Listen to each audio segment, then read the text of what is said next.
அஸ்ஸலாமு அலைக்கும். Hello friends, welcome to my channel savings ideas இன் தமிழ். இன்றைக்கி நம்ம சேனலில் ரொம்ப முக்கியமான ஒரு டாபிக் பற்றி தான் பார்க்க போகிறோம்.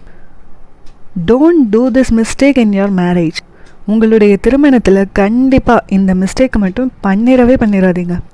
ஏன்னா இப்போ உள்ள காலத்தில் கல்யாணம் அப்படின்னு சொன்னாலே ஒரு பெரிய மேரேஜ் ஹாலில் சொந்த பந்தங்கள் எல்லாரையும் கூப்பிட்றேங்கிற பேரில் ஊரையே கூப்பிட்டு அந்த மேரேஜ் ஹாலுக்கு மட்டுமே ஆவரேஜாக 1 lakh per day செலவு பண்ணக்கூடியவங்களாம் நிறைய பேர் இருக்காங்க.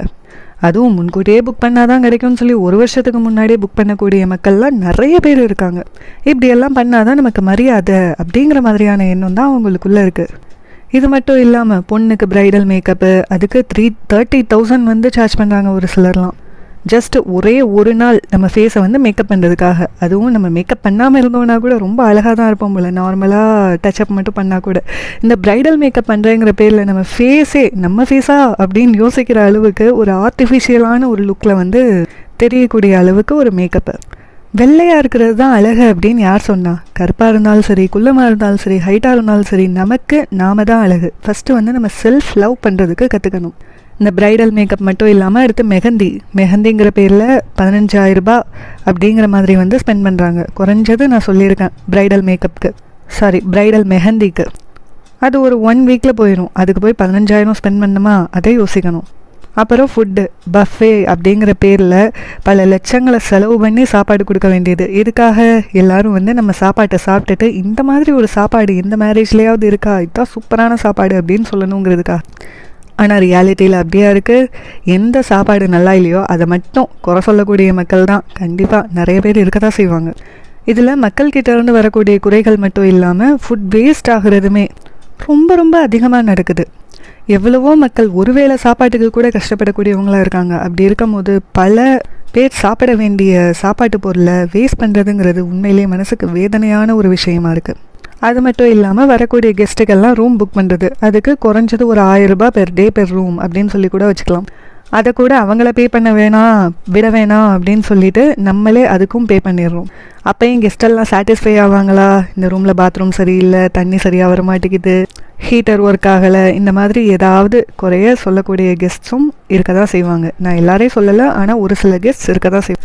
இதோட மட்டும் ஸ்டாப் ஆகாது. இதோட அன்னைக்கு போடக்கூடிய ட்ரெஸ்ஸு ரொம்ப காஸ்ட்லியான ஒரு ட்ரெஸ். அந்த ஒரு நாளை தாண்டி வேறு எந்த நாளுமே அந்த ட்ரெஸ்ஸை போடவே முடியாதுங்கிற அளவுக்கு வாங்கி போட்டுக்கிறோம்.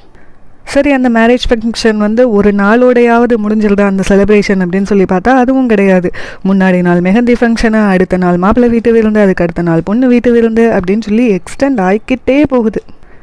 இதெல்லாம் என்ன காரணத்துக்காக அப்படின்னு சொல்லி பார்த்தா மக்கள் மத்தியில் அவங்களுக்கு ஒரு சாட்டிஸ்ஃபேக்ஷனை க்ரியேட் பண்ணணும் அப்படிங்கிற காரணத்துக்காக தான். பட் நீங்கள் சொல்லுங்கள், உண்மையிலேயே அவங்கெல்லாம் சாட்டிஸ்ஃபை ஆவாங்களா?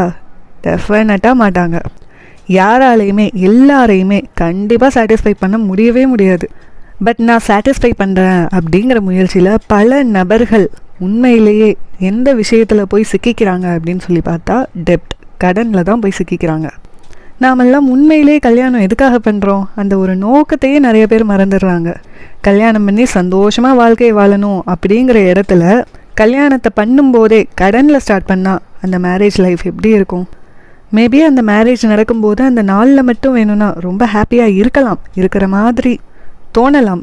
பட் நம்மளோட லைஃப் ஃபுல்லாக நாம் இந்த கடனால் கஷ்டப்பட வேண்டியதாக தான் இருக்கும். அப்புறம் மேரேஜ் அப்படின்னாலே பார்க்க வேண்டிய இன்னொரு முக்கியமான விஷயம் என்னன்னு சொல்லி பார்த்தா அதுதான் டௌரி, வரதட்சணை. உண்மையான ஆம்பளையாக இருக்கக்கூடிய யாருமே கண்டிப்பாக வரதட்சணை கேட்கவே மாட்டாங்க.